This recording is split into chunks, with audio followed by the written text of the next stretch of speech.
दोस्तों जय हिंद जय भारत। नाम रमेश सिंह, ठगी पीड़ित जमा करता तब जब संगठन राष्ट्रीय महासचिव। दोस्तों आज फिर आप लोगों के बीच में हम उपस्थित हैं। मिशन भुगतान भारत यात्रा सत्याग्रह की दूसरी कड़ी, जिसकी शुरुआत जनपद फतेहपुर से हुई और संपूर्ण भारत में मिशन भुगतान भारत यात्रा की जो मशाल हमारे आदरणीय मदन लाल आजाद सर ने, जो संगठन के संस्थापक और राष्ट्रीय संयोजक भी हैं, उन्होंने जलाई थी। आज वो ज्योति पूरे हिंदुस्तान में, पूरे राष्ट्र में वो ज्योति जल रही है, जो बुझने नहीं देनी है। और जिस मिशन भुगतान भारत यात्रा सत्याग्रह की शुरुआत जनपद फतेहपुर से द्वितीय चरण की हुई थी, उसका समापन दिल्ली कर्तव्य पथ 23 मार्च सन 2023 को होना है। संपूर्ण भारत के सभी मातृशक्तियाँ और समस्त ठगी पीड़ित 42 करोड़ पीड़ित जमाकर्ता ये कर्तव्य पथ पे पहुँचे और जो आवेदन किए हैं, अभी नहीं किए हैं तो 23 मार्च के पहले सारे लोग आवेदन कर लें। उसकी प्रतिलिपि लेकर भुगतान के आवेदन की दिल्ली पहुँचे और 42 करोड़ पीड़ित ठगी पीड़ित परिवार के जीवन में जो गहन अंधकार व्याप्त है, मैं उस भयावह अंधकार को दूर कराने के लिए हमारे संगठन ने जो संकल्प लिया है, आपके जीवन में फिर से प्रकाश आएगा और वो अंधकार दूर होगा, ठगों का सर्वनाश होगा। और ठगों को जो शह दे रहे हैं, जो उन्हें लगातार बचाने की कोशिश कर रहे हैं, वो भी इसके दुष्परिणाम को भोगने के लिए तैयार रहें। तो दोस्तों आप लोगों से यही निवेदन है कि ज़्यादा से ज़्यादा संख्या में इस मिशन भुगतान भारत यात्रा सत्याग्रह को पूरे भारत में इन 42 करोड़ पीड़ित जमाकर्ताओं को जगा करके इनको वर्ष एक्ट 2019 यानी the burning of unregulated deposit scheme act 2019 की जो जानकारी लगभग देखा जाए पूरे भारत में हमारे संगठन के माध्यम से लोगों को हो गई है। और यही मात्र एक ऐसा कानून है जो आप लोगों को एक टाइम बाउंड में पैसा भी दिला सकता है, आपका भुगतान भी करा सकता है। जिस ज्योति को संगठन के माध्यम से जलाया गया है, ये आज पूरे भारत में ज्योति पूर्ण रूप से जल रही है और जहां नहीं जल रही वहां भी रोशनी अब पहुंचना शुरू हो गई है। और आने वाले समय में ये 23 मार्च में रोशनी संपूर्ण भारत में मिशन भुगतान भारत यात्रा की पहुंच जाएगी। और हमें लगता है कि 23 मार्च तक जब पूरे भारत से हमारी मातृशक्तियाँ, वीरांगनाएँ, कर्मवीर योद्धा जब पहुँचेंगे, तो चाहे वो केंद्र की सरकार हो या स्टेट गवर्नमेंट हो, और चाहे केंद्र की सरकार में बैठे हुए हो या पक्ष विपक्ष में बैठे हुए, इन ठगों के हमदर्द, उनके कलेजे हिल जाएंगे, फट जाएंगे।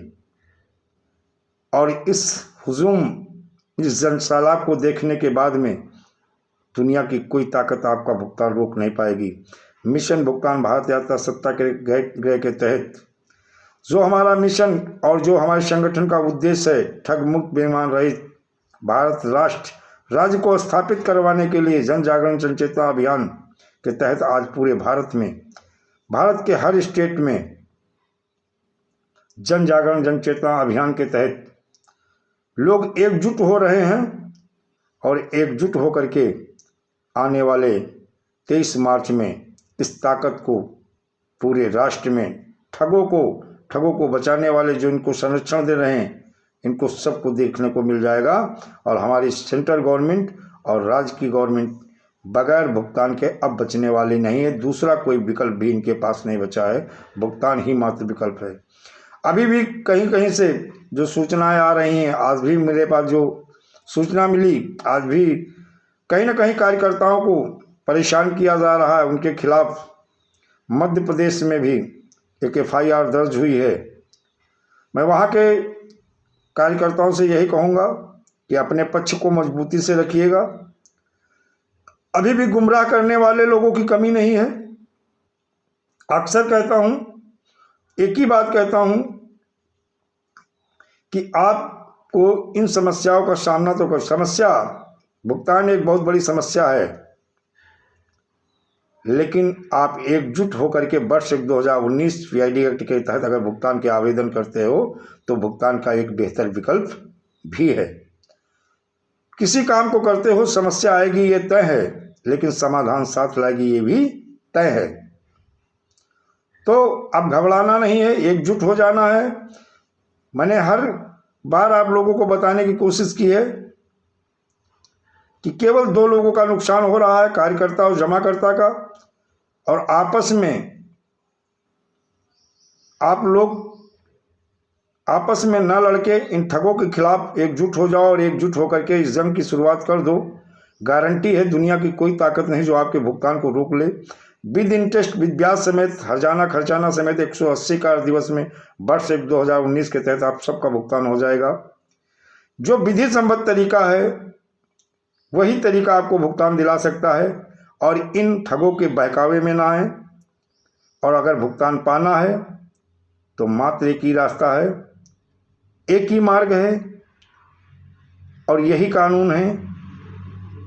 वर्ष 2019 पीआईडी एक्ट, इनके तहत आप आवेदन करें, ज़्यादा से ज़्यादा आवेदन करें, और अपनी बात को, जो भी हमारे कार्यकर्ता हैं अपनी बात को, अगर वो ईमानदारी के साथ लोगों की पॉलिसी जिस तरह से किया है, ईमानदारी के साथ अगर पैसे को जमा किया, बांड और रसीद उपलब्ध करा दी है, अगर उन्हें बुलाया जाता थाने में, कोतवाली में कहीं, तो अपनी बात को मजबूती से रखें, क्योंकि इन कंपनियों को रजिस्टर्ड सरकार ने ही किया था, बंद भी सरकार ने ही कराया है, अकाउंट भी सरकार ने ही फ्रीज किया है।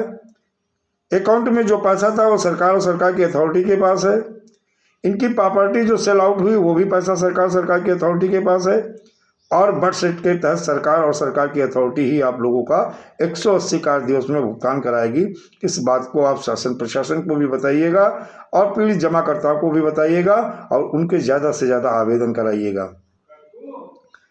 दोस्तों, हम अपनी बात को यहीं पे विराम देंगे और आप लोगों से कहेंगे इसी एक्ट और कानून के तहत आप ज़्यादा से ज़्यादा आवेदन करें भुगतान का, और एकजुट होकर 23 मार्च को आप लोग कर्तव्य पथ नई दिल्ली पहुँचें। दोस्तों, जय हिंद, जय भारत, वंदे मातरम।